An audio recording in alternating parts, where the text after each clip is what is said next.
So, welcome everyone. It's a great pleasure to see all of you in the auditorium here today.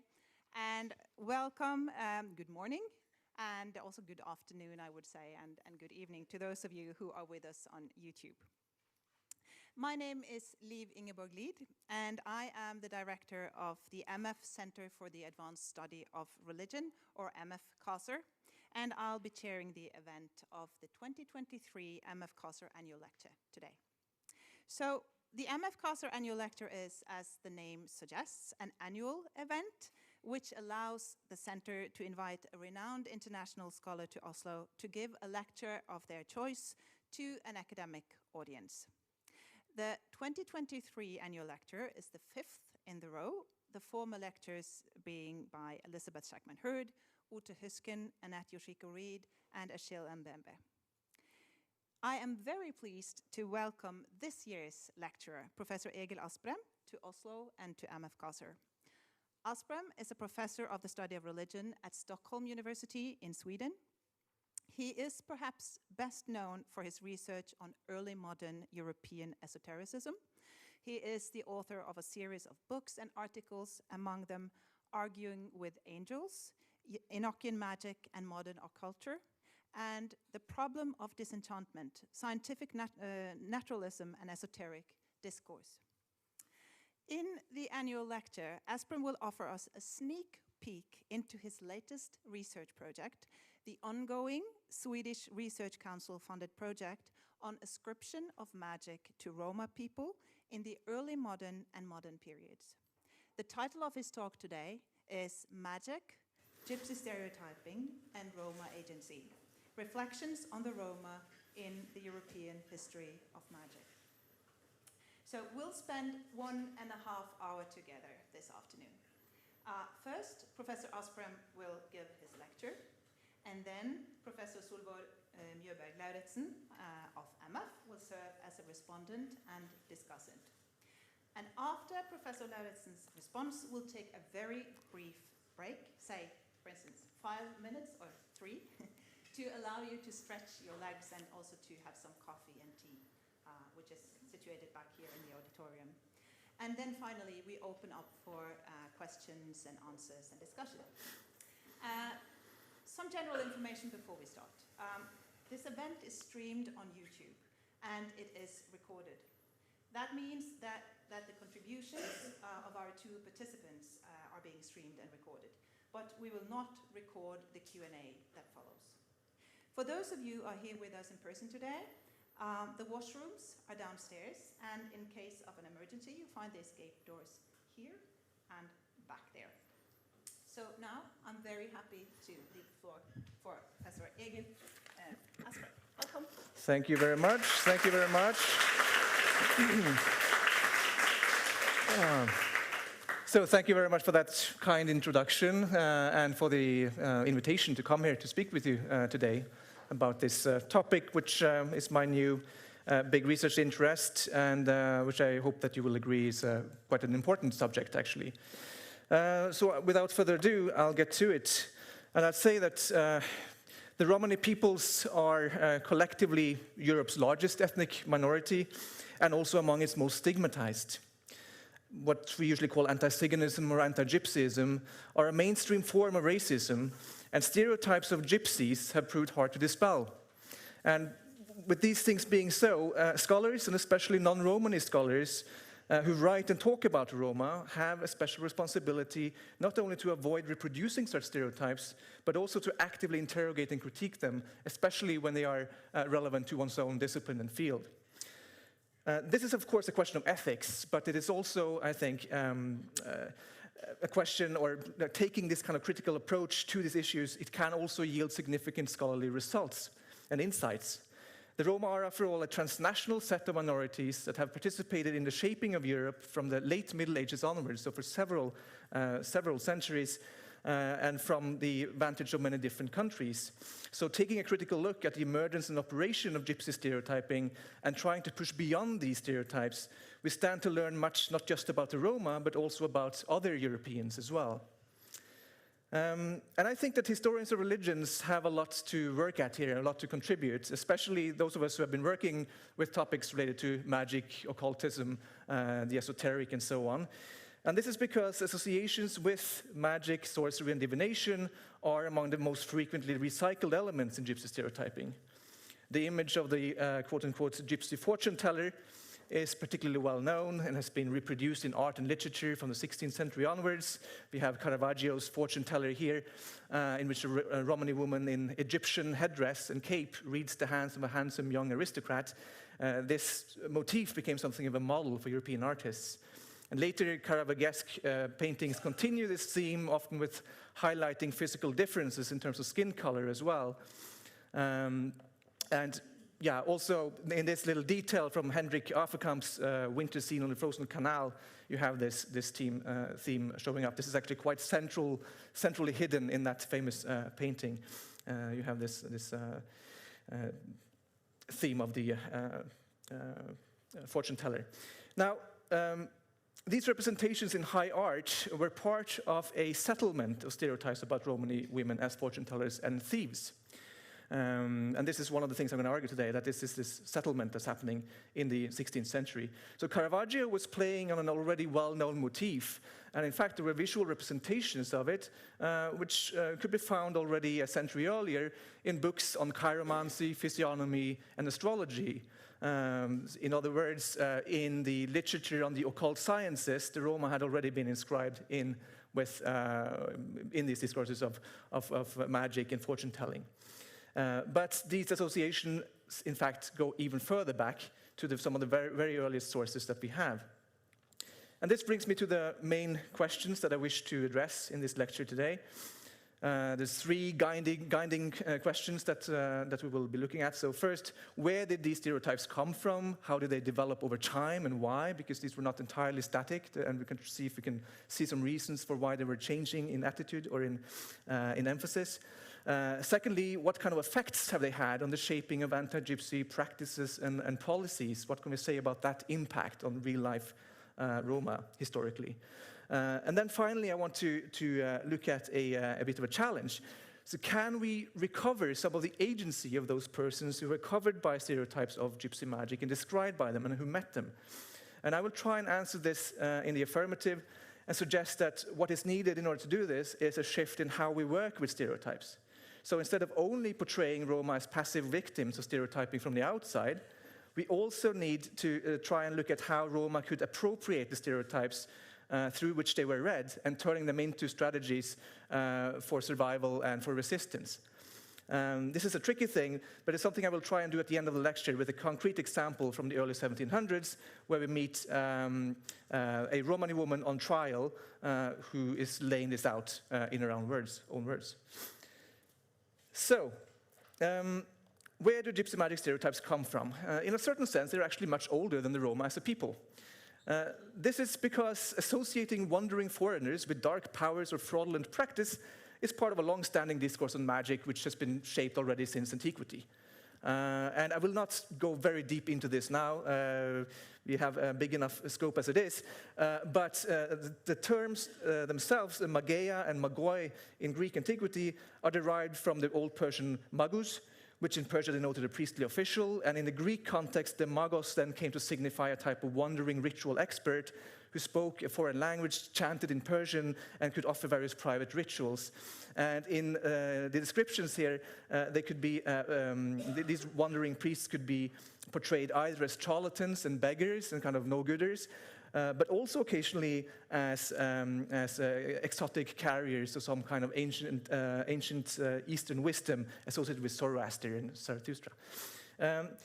But now, as Kimberly Stratton has argued, in the wake of the Persian Wars, magic was increasingly linked with xenophobic stereotypes about barbarism, and was portrayed as the opposite of the values and morals of the emerging Athenian democracy.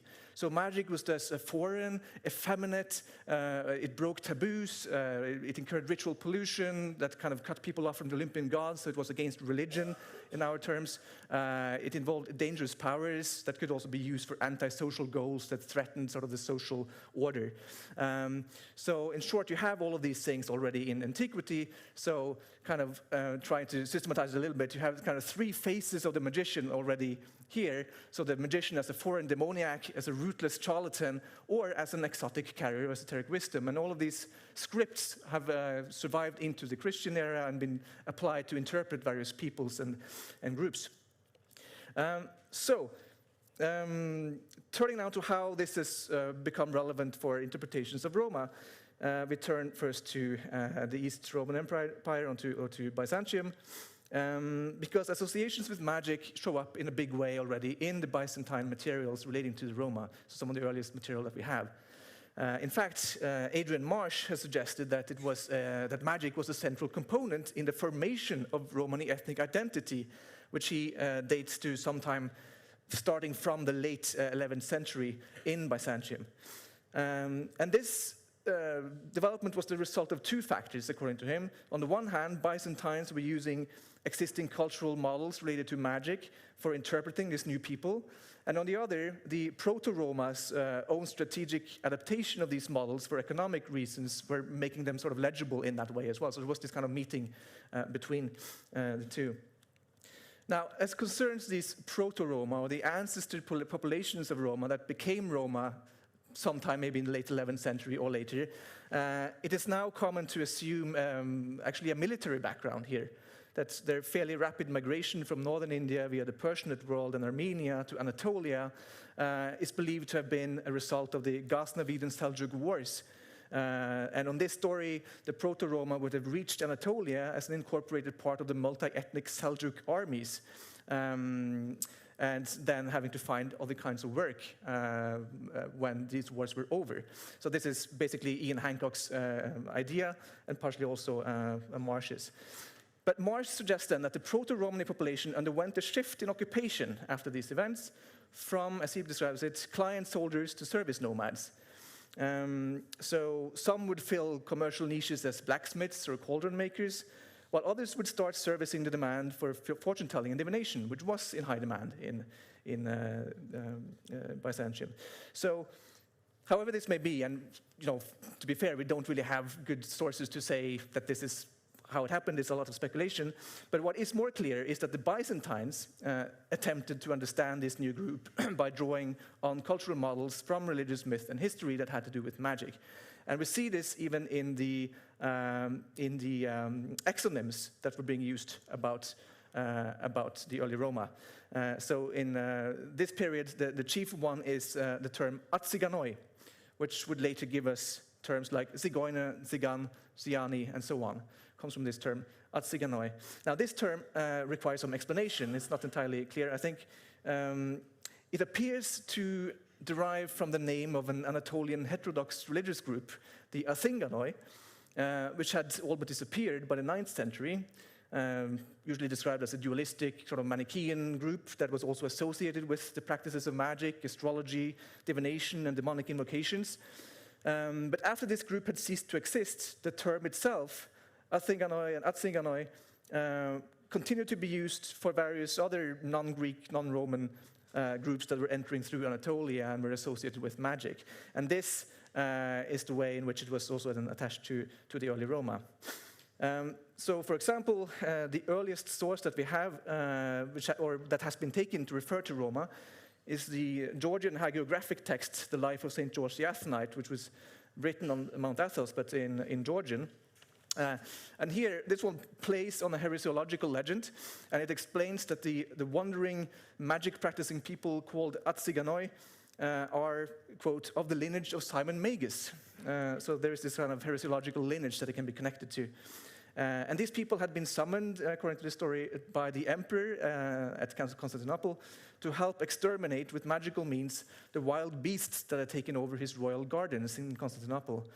But the saint was also there, and just like the apostles had brought Simon Magus to the ground, the saint exposed the Atziganoi's demonic arts with doing the sign of the cross and saying some prayers, and humiliated them. So you have got this clear sort of connection with this legend. Now, as a hagiography that clearly riffs on an established trope, the factual content here is highly dubious. And it is also doubtful that the Atziganoi at this early stage actually refers to Proto-Roma. But it does illustrate how a cluster of religiously coded associations were attached to the term Atziganoi when it started to be used about the Roma. So you already have these written into the term when it's starting to be used about Roma. And when you then turn to Byzantine ecclesiastical sources from the 12th and 13th centuries, which more reliably refer to Roma, you can see that these associations had real social consequences. So, for example, the canonist Theodore Balsamon threatened them with excommunication and listed them among various satanically inspired forms of sorceries. The Patriarch Athanasius I urged the clergy to warn their congregations against letting this fortune-telling people into their homes because, quote, they teach devilish things. So you've got this clear sort of translation of how they're connected to magic and devilry into real social consequences there. But now let's turn to the Western diaspora.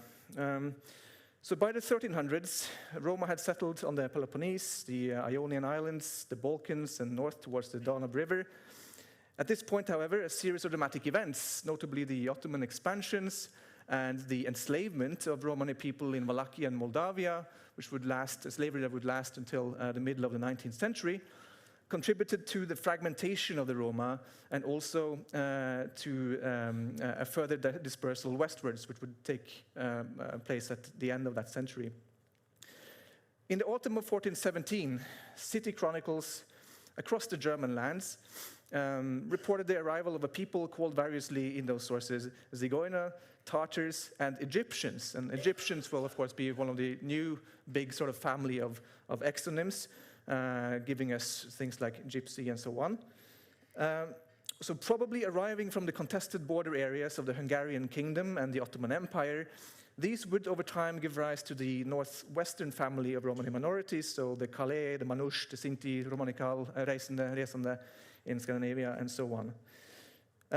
References to magic, and particularly to palm reading, does appear also in these early European accounts, but they are few and far between. I think this is important to point out. The dominant interpretation of the Roma in the West, in the beginning, is that they are pilgrims from a place called Little Egypt. It's unclear a little bit where that exactly is meant to be. Is it in Egypt, somewhere else in Africa, or somewhere else east?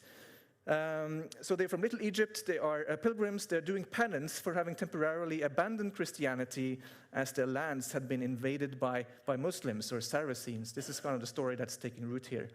And as such, as pilgrims and sort of refugees, they should be treated hospitably, and generally it appears that they were in most of these early chroniclers. So they were given alms in the form of food, so bread, meat, beer, wine, and so on.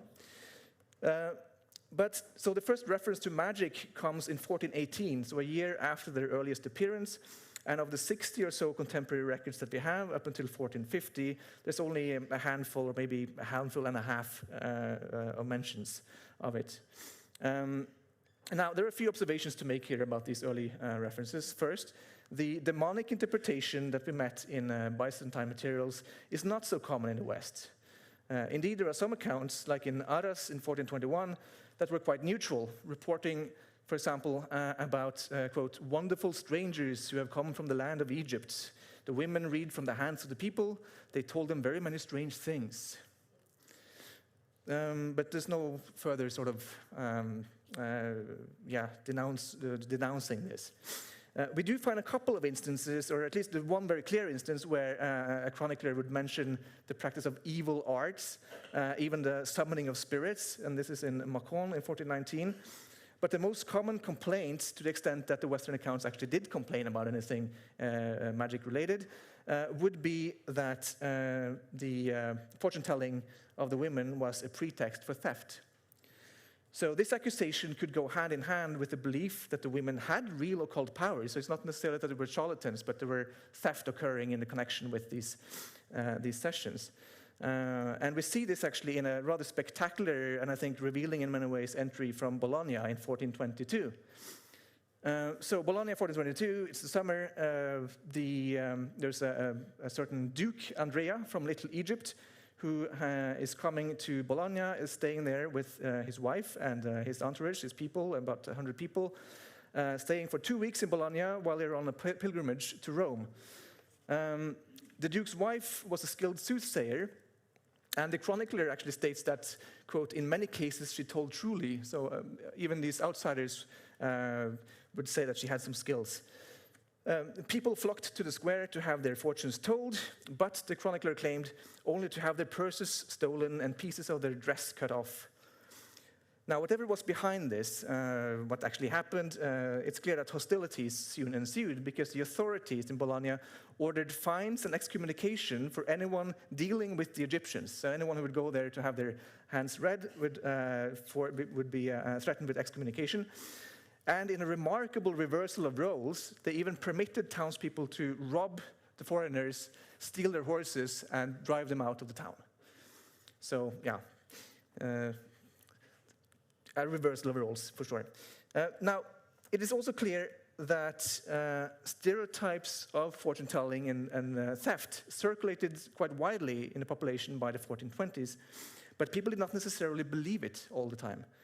So there's an interesting document, the diary of an anonymous burgher of Paris, who writes for 1427 that the Parisians kept saying that the Egyptians who are now staying on the outskirts of town, that they will read hands and then they will steal your money will go away if you go there.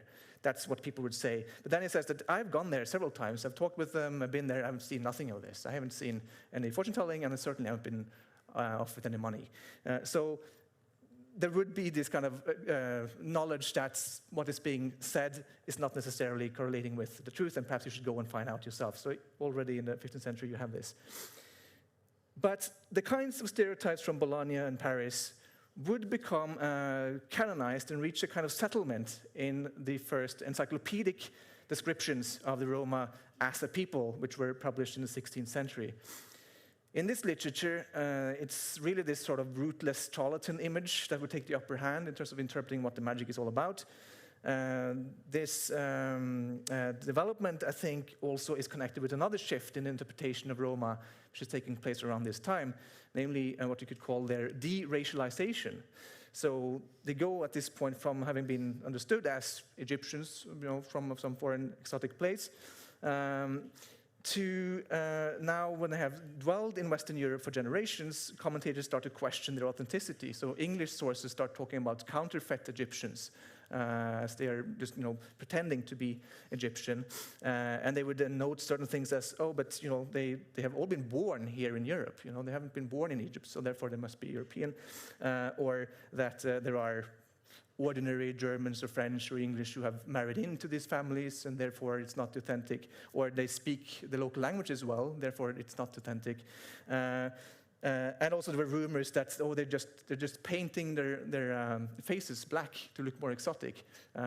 So what was happening here is that commentators started denying that Roma were a real people, a real nation in the nomenclature. They were just a ragtag of social outcasts, liars, and misfits. And this would form, in fact, a separate track in European anti-gypsyism that's born here and which continues into the 20th and 21st century as well, in which ethnicity is denied to certain of these groups, while stereotypes instead start playing on class and the need for disciplining. And I think that an emphasis on their magic as being fraudulent went hand in hand with this notion of kind of being counterfeit in some way. Now, a clear and influential example of this kind of connection and this encyclopedic literature is Sebastian Münster's Cosmographia Universalis from the 1550 version and onwards.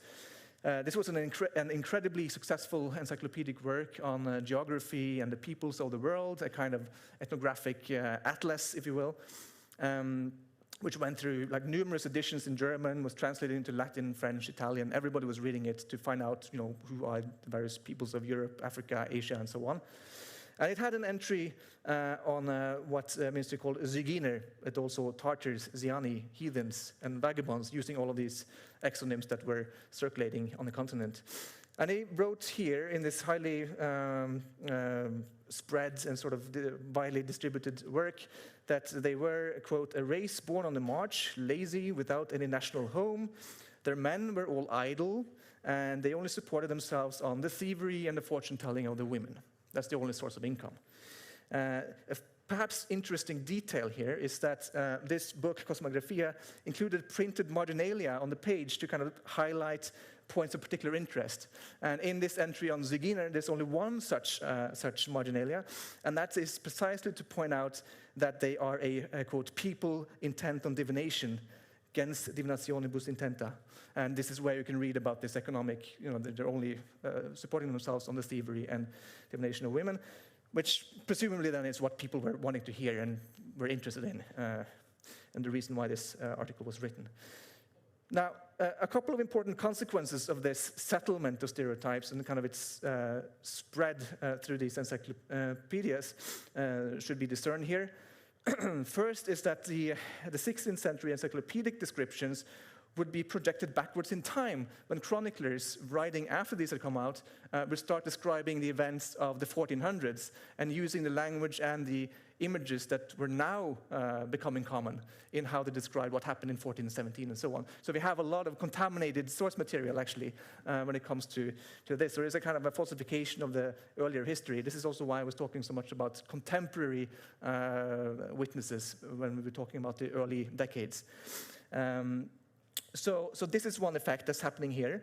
Another thing is that these encyclopedias and the late chronicles that are influenced by them become sources for learned dissertation and also for juridical discussions moving forward. And one clear example or interesting example of this is Jacob Thomasius and his Dissertatio Philosophica de Singaris from 1652. Thomasius was an influential philosopher. He was a teacher of Leibniz. And he was also a jurist in Saxony, so he had some influence on the legal debate. And in this book, he argued why it is that the Roma should be rounded up and deported. And these were legislations that were now spreading like wildfire across the continent. There had been similar legislations before as well, but right now we have one of those movements where more and more countries are trying to push Roma across the borders to the next country, who are trying to push them to the next country, and so on and so forth. And so that's what he's legitimizing here, and he's doing that by listing just a wide range of reasons based on the often contradictory stereotypes that have been produced over the past century. So they are liars and gamblers, they are also Turkish spies, they are heathens, they are traitors to Christianity, but they are dubious foreigners, but they are maybe also just outcasts who are blackening their faces, all of this. And then he ends by also mentioning that they are sorcerers and enchanters, and that they are especially deft at, quote, controlling fire by magical art. I'm not entirely sure where he's getting that, but he seems to be suggesting that there is also some element here of real dangerous power going on, in addition to all this counterfeit stuff. So everything is just in one go, and whatever it is, it's bad.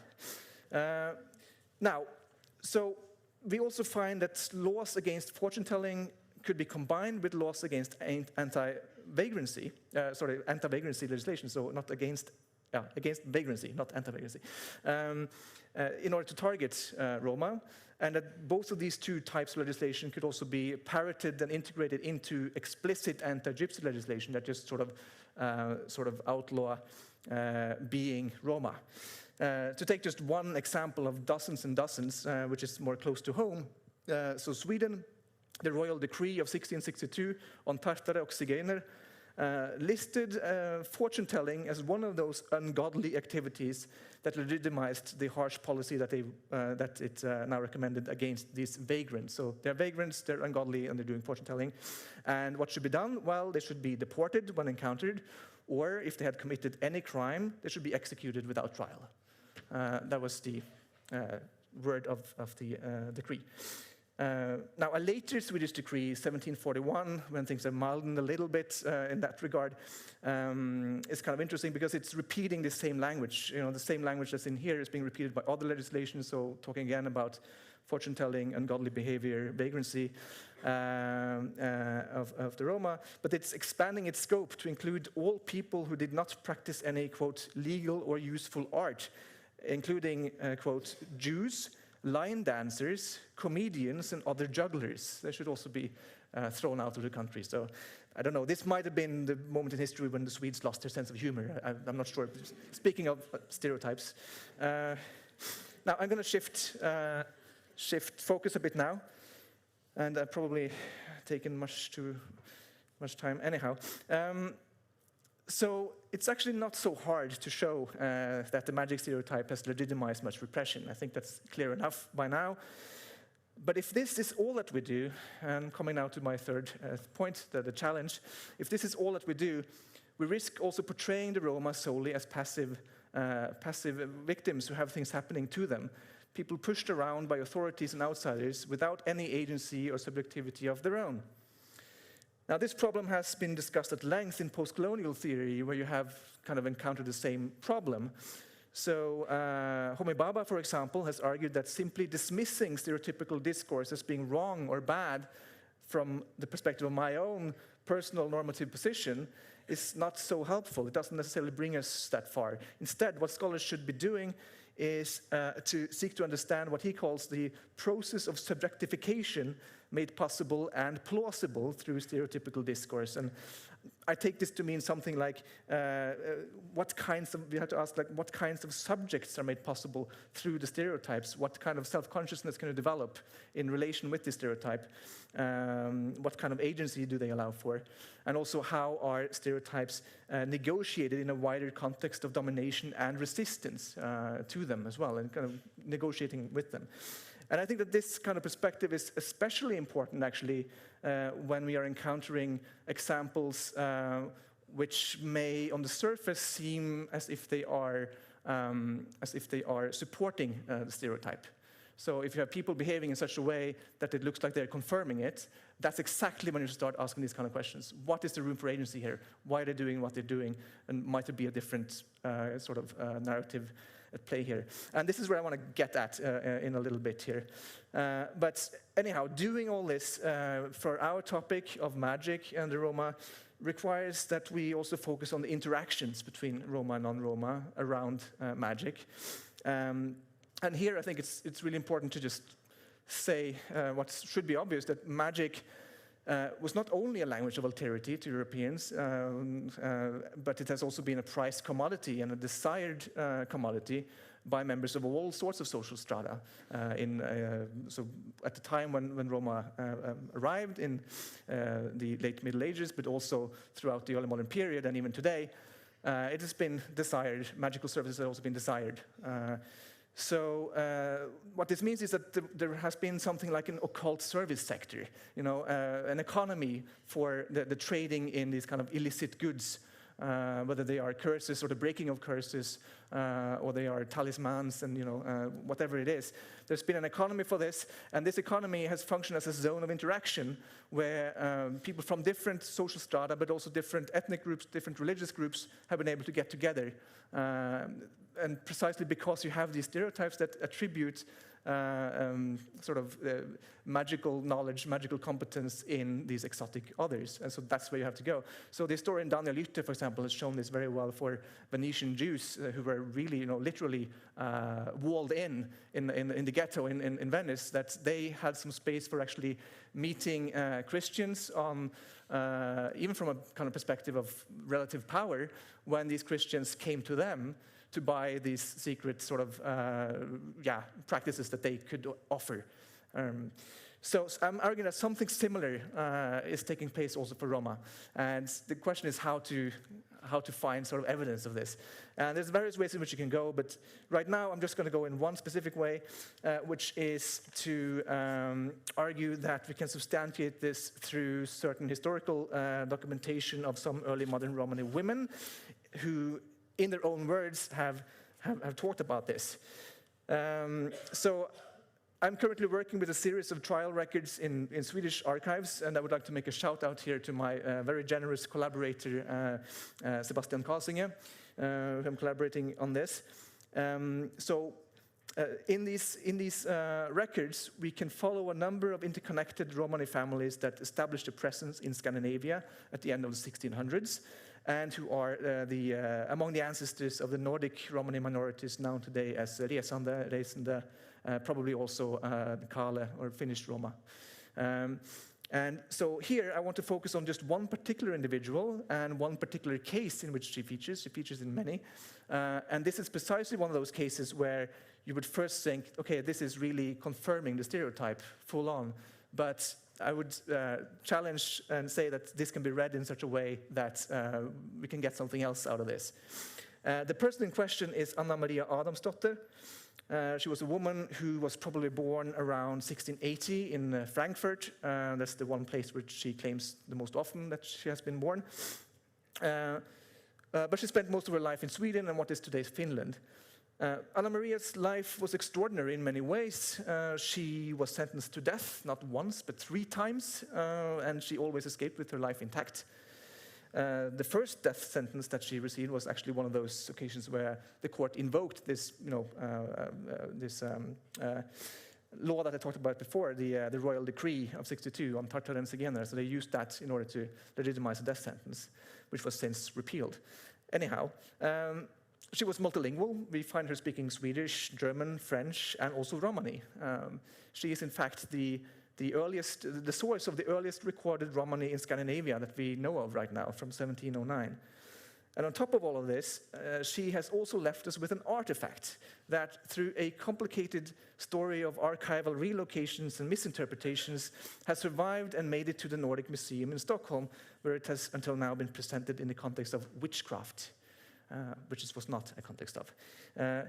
But instead, I'm going to show now that this artifact is in fact connected to a specific set of survival strategies that she had crafted, which involve magic in some way. Now, many of these details I just mentioned, in fact, appear together in the very same trial, which took place in Karlskrona in the south of Sweden, in Blekinge, in 1709. And as trial materials go, you must, of course, read these suspiciously, especially when we're dealing with a charged subject like magic and ethnic minorities and women, all of these kind of things on top of each other. It's very obvious you need to ask about, is the accused being pressured here?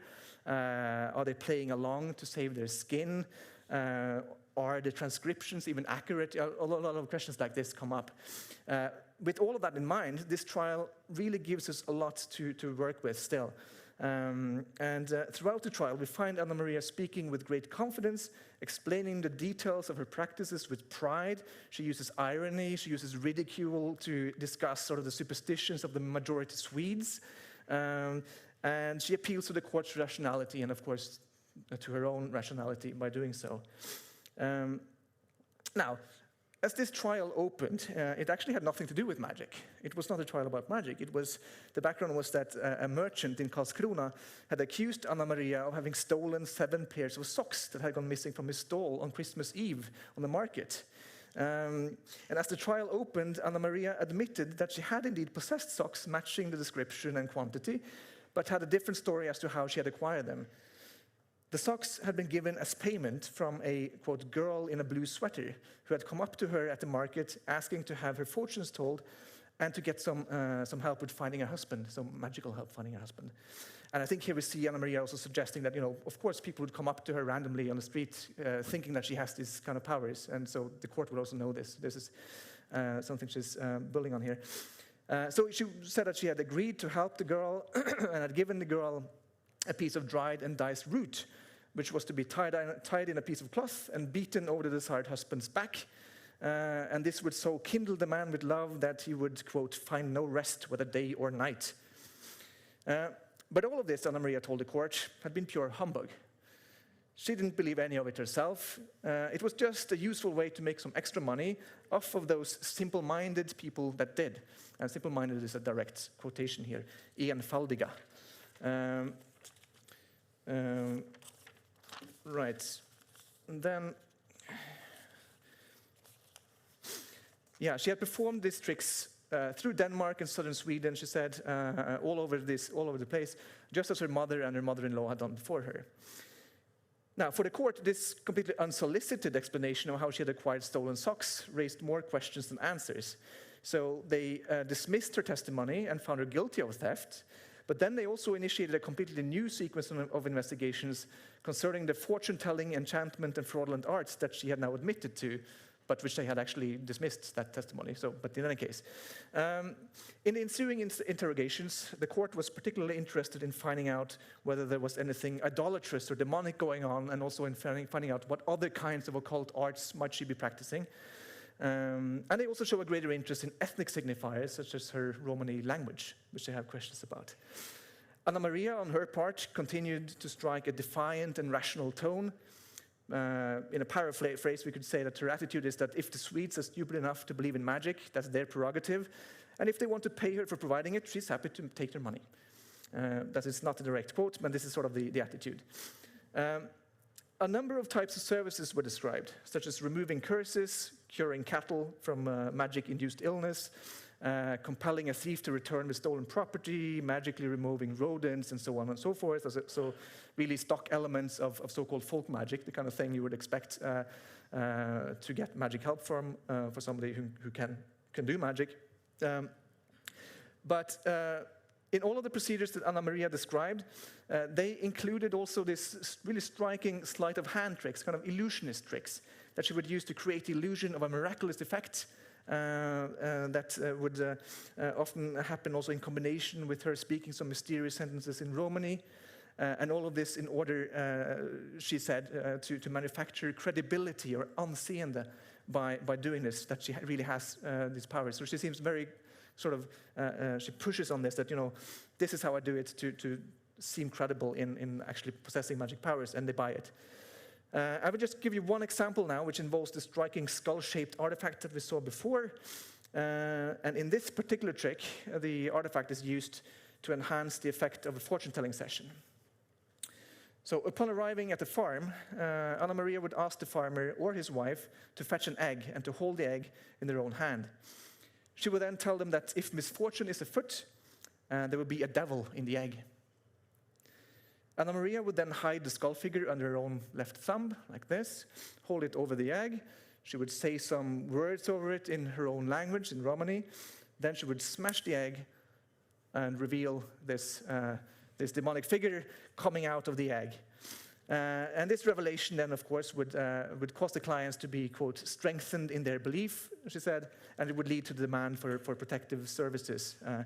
And in all of this, she had done nothing wrong, because, quote, anyone is free to let himself be fooled who believes in it. Now, before wrapping up, I wanted to add a couple of points or observations to this. The first is that the practices, as Anna Maria describes them, they were part of a female-coded tradition of sorts, but a tradition that was not really for the in-group. It was developed exactly to play on and to monetize those stereotypes and expectations that were put on her from the outside. She claimed to have learned all of her tricks from older female relatives, and she had also started to pass them on to her own daughters. And one of them, the oldest daughter, Dorothea, is also present in this court case and talks a bit about this. So that's, in that sense, a tradition. You know, it's something that's being passed down. And it's also the case that variations on this specific egg trick that I just described are actually attested in a number of other much later sources, completely without any connection to this that's been buried in the archives, indicating that the tradition has some resilience. So we have evidence from Sinti in Thuringia in the 19th century, and among Polska Rom in the 20th, and a number of other examples of this, variations on this. And, you know, maybe not interpreted in the same way or done exactly the same way, but there are connections here. A second point concerns the use of language of Romani. So Anna Maria was forced to tell the court what she had said during those rituals when she spoke Romani, or tartarsk, so gypsy, as the court called it. She reluctantly gave this, but the court then also forced her to translate what she had said. And this took even more persuasion. She really did not want to translate it into Swedish. But eventually she did. But the translation was, however, not recorded in the archival sources that we have. The court noted only that it had, quote, such an indecent and foul meaning that for the sake of modesty and decency, one will not cite it here. In fact, the opening sentences of this Romani text are still quite easily decipherable, so we can see what it says. And lo and behold, the exotic magic spell was really a series of insults of an explicit sexual nature. And I'll say nothing more while the camera is rolling. So, moving on to some conclusions. What emerges in the case of Anna Maria Adamsdotter is, I think, not, she's not a sorceress, she's not like a fortune teller as such, that's not really the main thing. She is a skilled performer who is performing within a tradition that exploits a stereotyped role that is not only projected on her from the outside, that's primarily what it is, of course, that's what's making this possible to happen in the first place, but it is also being co-produced between her and enacted between her and the majority population. And by doing so, she's turning it into an economic survival strategy on the one hand, but also using it as a mode of cultural resistance on the other. So as economic strategy, it added to other sources of income when times were tough. So it's important to point out that this was certainly not the main form of sustenance, not by far. It's something that's done occasionally. So for her and her family, they had many other sources of income. Her male partners would regularly take work in the military, for example, which was common for Romani men at this period, both in Scandinavia and on the continent. And she would herself trade in horses, in metals, in handicraft. We find her, for example, selling tin to Sami, so that they can embroider this nice sort of leather bags, and she can take them to sell them elsewhere. So there's this kind of interconnection also with other minorities selling stuff. So that's important to say. I mean, this magic stuff is not defining her economic activity. It's an additional thing. And secondly then, as a mode of cultural resistance, I argue that this was a way to subversively reappropriate the stereotypes that she was met with in order to express and perform, temporarily at least, some kind of superiority over the majority population.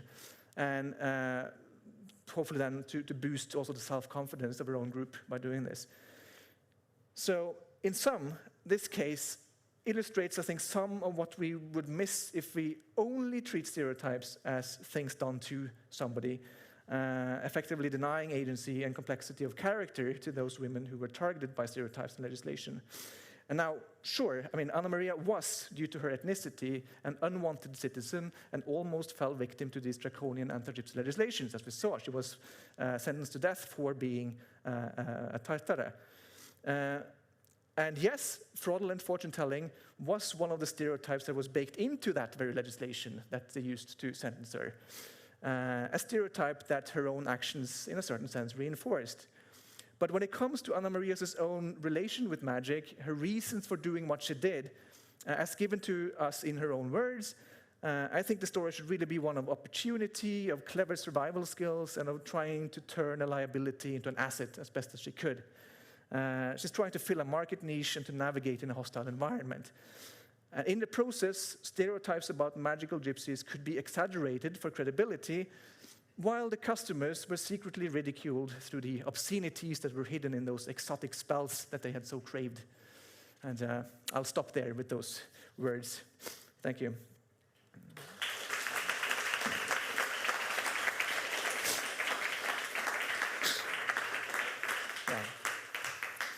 Thank you so much, Egil. Thank you so much, Egil. I'm happy now to welcome Solveig Lauritzen to give her response. Solveig Lauritzen is a professor of educational science and the PI of the project Memorobia, Memorialization of Romani enslavement in territories of contemporary Romania. Thank you. Thank you, Egil.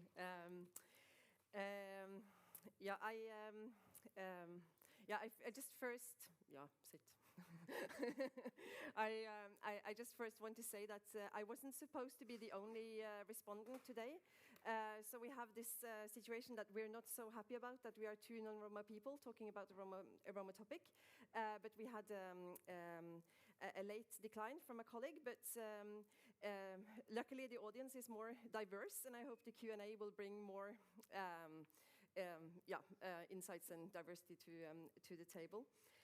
Also, my research is not so much historical, so I tend to think in sort of contemporary situation. So that's.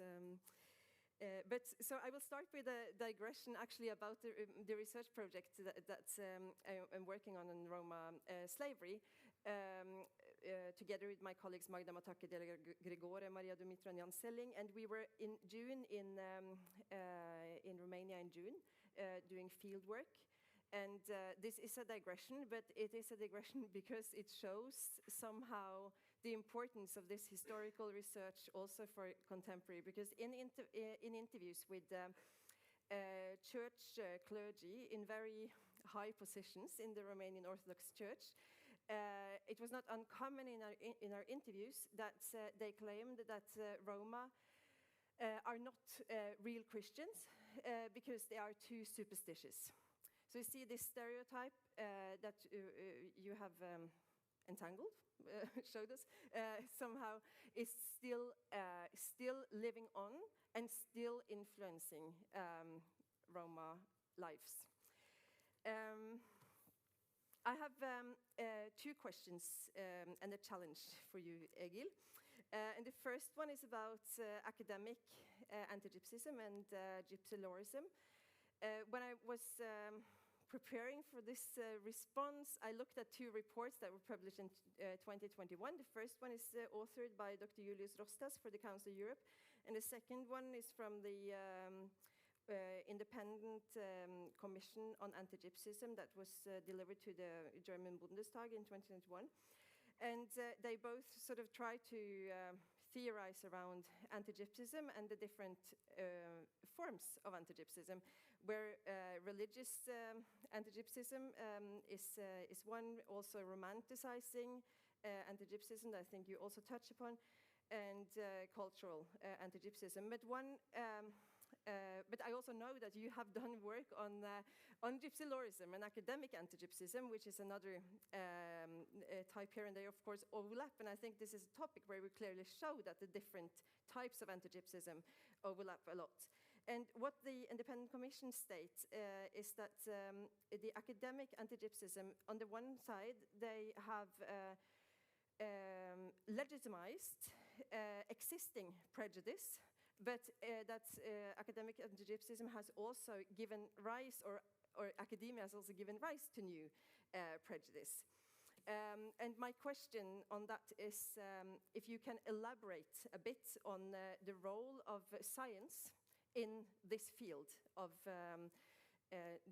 Roma and the stereotype of Roma and magic. And my second question is, since we are in Norway, I wanted to challenge you to say something about the Norwegian context. And especially I was thinking about the national minority Romani folktatere, or Norwegian travelers, and the forced assimilation policies that they have been subject to. And together with my colleague Ingunn Odland, recently we are working on looking at theological arguments, how theological arguments influenced anti-nomadic attitudes and practices. And you say something about how anti-nomadism and this stereotype of Roman magic have sort of played alongside each other. And I wanted to ask if you can say something about this in the Norwegian context, if the discourse on Roman magic has it been important here, and if it has, how did it travel to Norway, and how these anti-nomadic and anti-magic sentiments entangled, if they did. Those were my two questions, and then finally I have a challenge, and that is because this is not only a historical study and a academic exercise to talk about this, but it is actually a topic that is limiting and disturbing Roma lives today. And I think all of us have encountered this stereotype of the Roma fortune teller, and we will probably encounter it again. So my question to you, because now that we have listened to you and we have all this knowledge, we also have a responsibility to challenge that stereotype, but we don't always have 45 minutes. So I wondered if you can give me and us a 2-minute sort of what we can say to dismantle this stereotype next time we encounter it.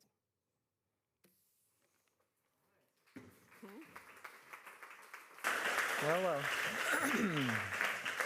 So I'll allow you to answer that very quickly. Or do you want us to have the break first so you can think about it? 5 minutes? I hear somebody saying break Yes, first. okay, break, so 5 minutes. In that Okay, case, let's then take the break and then we'll continue.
So now we're all looking forward to the answers to the questions and the challenge that's over right here. Yeah, I'm also looking forward to see what that will be.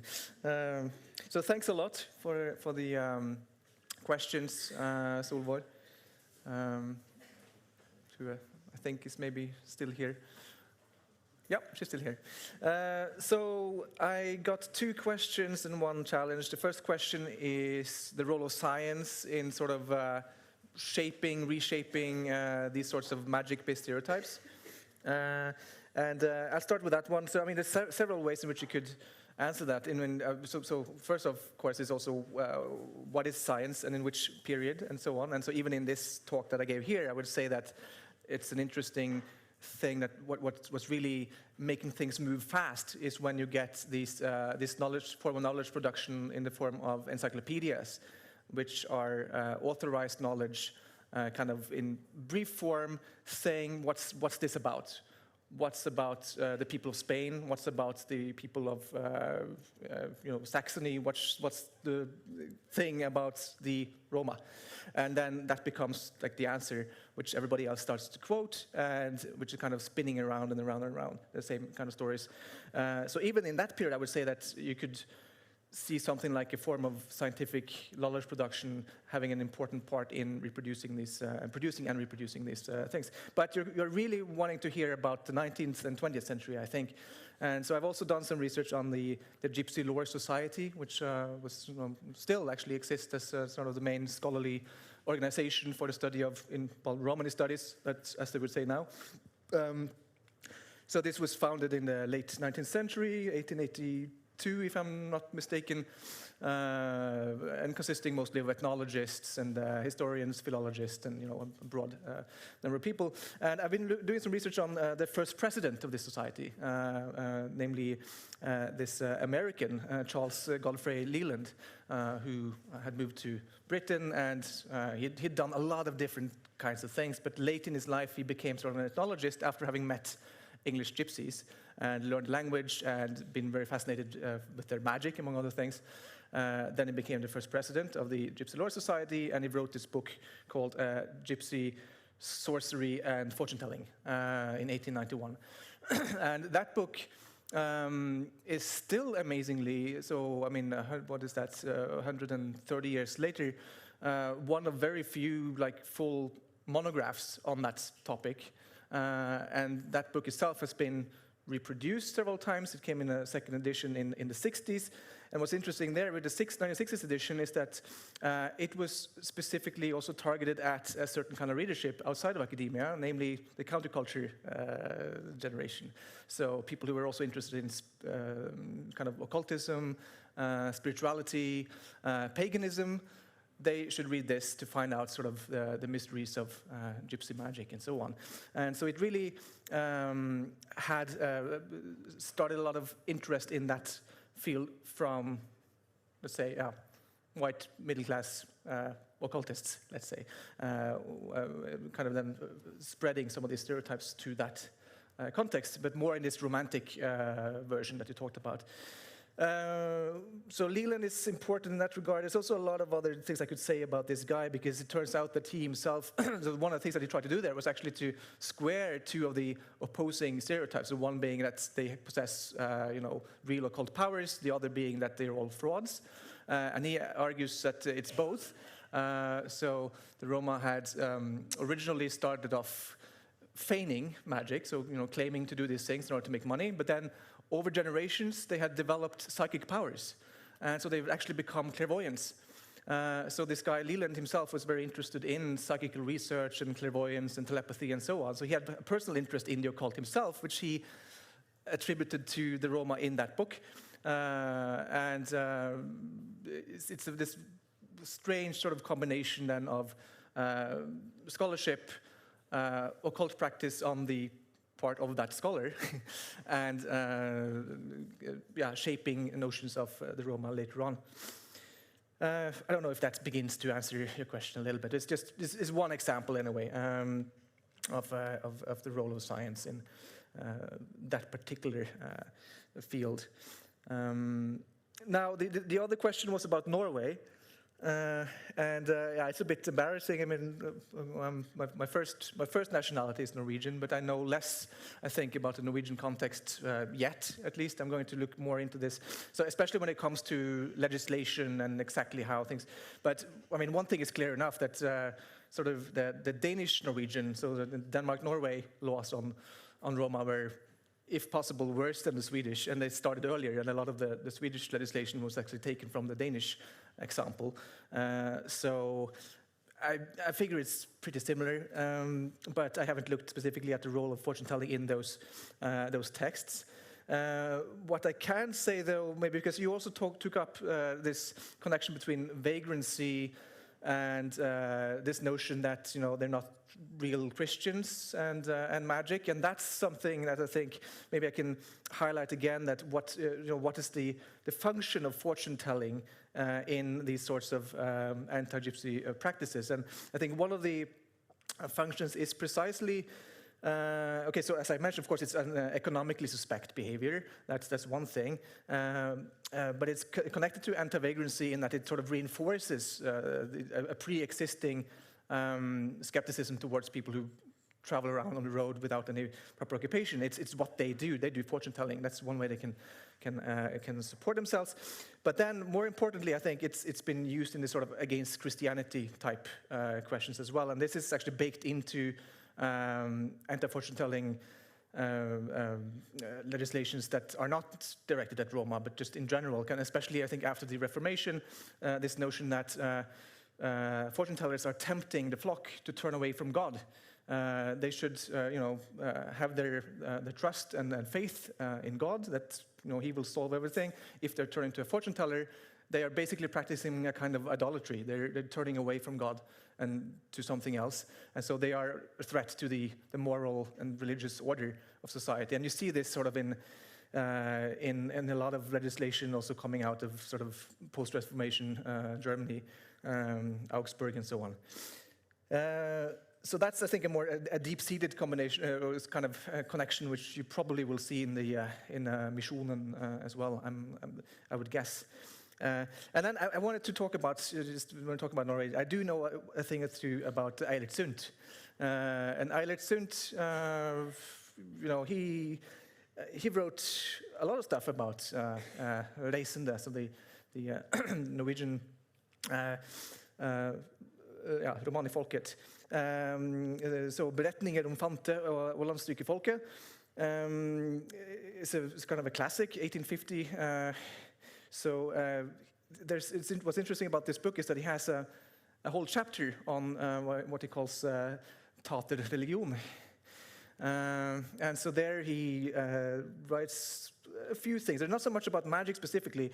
I went through this quite recently, but there's he talks about some folklore actually that he has encountered in Norway, in Gudbrandsdalen, that he's seen folklore about how Romani women, taterkvinner, would when they have succeeded in finding and collecting 7 hearts of babies and burnt them in an offering to the evil one, then they will have superpowers and they can do whatever they want, but then their soul will go to the devil after they are dead and so on. So this is apparently, he cites that as something that they are saying in Gudbrandsdalen, so that there would be folklore around the country about Roma that would demonize them in this way. I think it's quite clear, so that magic would enter that way, and not only as fraud, but really as sort of demonic stuff.